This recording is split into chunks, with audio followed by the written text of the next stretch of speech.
Pertama mari kita kenalan dulu dengan apa itu atensi dan konsentrasi. Sebenarnya dua-duanya ini sangat penting dalam kegiatan belajar. Hanya saja perbedaannya juga ada dan tipis gitu ya. Oke, kita lihat sebentar ya. Nah, atensi itu adalah kemampuan untuk mempertahankan perhatian dan memproses informasi spesifik sambil mengabaikan situasi lain yang tidak relevan.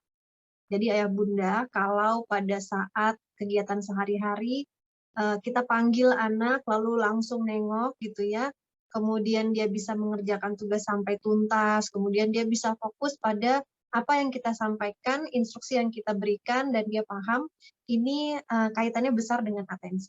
Jadi memusatkan perhatian intinya. Ada beberapa tipe atensi ya, ada macam-macam ya kalau dari istilahnya ada shifting attention di mana dia bisa berpindah dari satu fokus ke fokus yang lain. Ada sustaining attention, atensi yang mana anak itu bisa bertahan dalam durasi waktu tertentu gitu ya. Jadi mengolah informasi dalam jangka waktu yang lebih lama. Kemudian ada juga nanti effortful ya, usaha yang kuat untuk menaruh perhatian gitu. Jadi atensi ini juga ada beragam gitu ya. Tapi secara umum yang kita maksud dalam atensi kali ini adalah kemampuan seseorang untuk fokus pada satu tugas. Dan saat kita fokus pada satu hal dan mengabaikan hal-hal yang lain. Jadi misalnya nih, kalau kita sedang bicara dengan anak, sedang memberikan instruksi gitu, atau mungkin belajar ngaji ya. Lalu kemudian ada tukang es krim lewat, telolet gitu ya.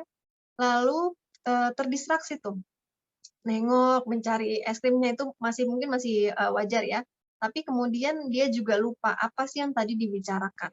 Sudah sampai mana belajar ngajinya, misalnya begitu. Nah, ini yang kita sebut tadi atensi. Ketika dia fokus saat instruksi atau ngobrol dengan kita, kemudian dia mengabaikan situasi di lingkungan, itu disebut atensi. Kemudian kita lanjut ke konsentrasi. Apa sih konsentrasi itu? Kalau atensi tadi kita fokus ke satu hal, fokus ke satu halnya aja, sedangkan kalau konsentrasi kita sudah mulai ada pengolahannya, gitu ya. Nah, jadi ini konsentrasi istilahnya adalah betul-betul tenggelam dan memproses informasi yang sedang ditangani. Jadi kalau dalam proses belajar, atensinya tuh kita bisa lihat bukunya, kita melihat satu persatu gitu ya, judulnya, isinya gitu. Tapi begitu kita konsentrasi, kita membaca dan kemudian mengolah apa sih isi dari paragraf yang sedang kita baca. Lalu kita mencoba membayangkan atau mengaitkan data-data, kemudian kita membandingkan atau menambahkan, menjumlahkan, ya itu sudah masuk ke dalam area konsentrasi. Kita betul-betul berusaha dan betul-betul tenggelam pada problem yang sedang kita hadapi. Nah, kira-kira seperti itu. Dua hal ini merupakan hal yang sangat penting untuk kegiatan, ya baik itu bekerja maupun belajar.